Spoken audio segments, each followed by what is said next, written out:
弟兄姊妹平安，今天是2026年2月7号。今天的经文是诗篇112篇第1节到第9节，以赛亚书29章13节到16节，马可福音第7章第1节到第8节。今天要跟大家分享的主题是真心。根据弥迦书第6章第8节先知的提醒，上帝并不是要我们奉献或是奉献多少，而是要我们能够真心实意地跟随他，与他建立亲密的关系。真心是信仰最基本的要求。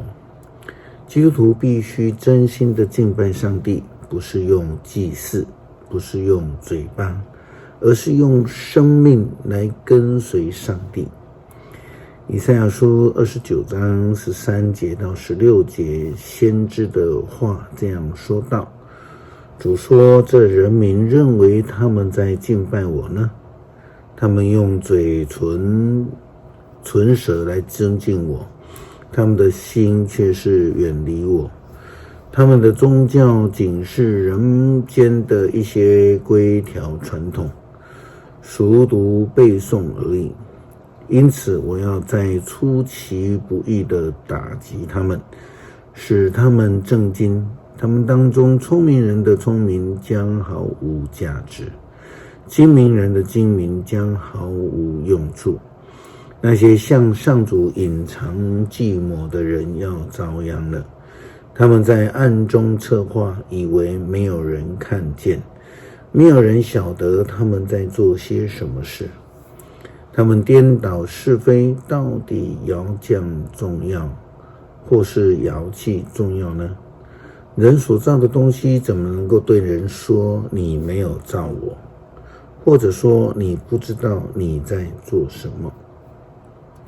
真心的信仰是嘴巴说爱上帝，行动确实以用这个读经、祷告、参加主日礼拜、周间聚会来证明自己嘴巴所说的是真实的。在福音书当中有一群教条主义信徒，他们并不是真心的相信上帝，跟随上帝，但却用教条来规范人，使人就范。他们拿着诫命规范来钳制人，却不是真心的跟随主。因为上帝呼召他们来使人蒙福，来爱人，来活出诫命，他们却是用诫命作为钳制人的铁锁，想要来控制人。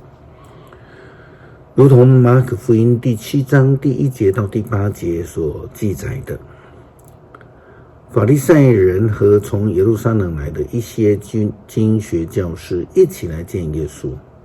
他们看见耶稣的门徒当中有人用不洁净的手吃饭，就是没有像法利赛人那样先洗手。